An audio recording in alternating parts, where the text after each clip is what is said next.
Russia and Great Britain were the two imperial powers that constantly meddled in Iran's affairs, and that in a paradoxical way also were the origin of Iran's continued independence, because the reason that Iran survived the age of imperialism as a sovereign nation was not its military might, but the fact that it was a buffer state between the Russian Empire in the north and the British Empire in the south, i.e. British India. The Constitutional Revolution was in a sense an attempt to make Iran strong enough to withstand the interference of the Russians in the north and the British in the south. There was a big disappointment, of course, in 1907 when Britain and Russia divided Iran into zones of influence.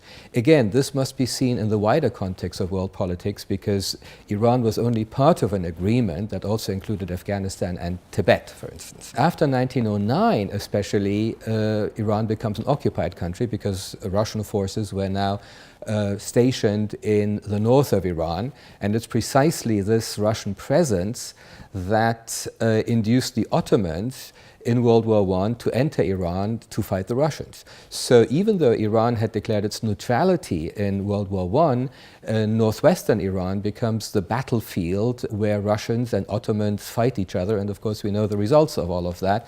When foreign armies occupy an area, there is famine, there is destruction. The situation is not exactly a very pleasant one for the local populations.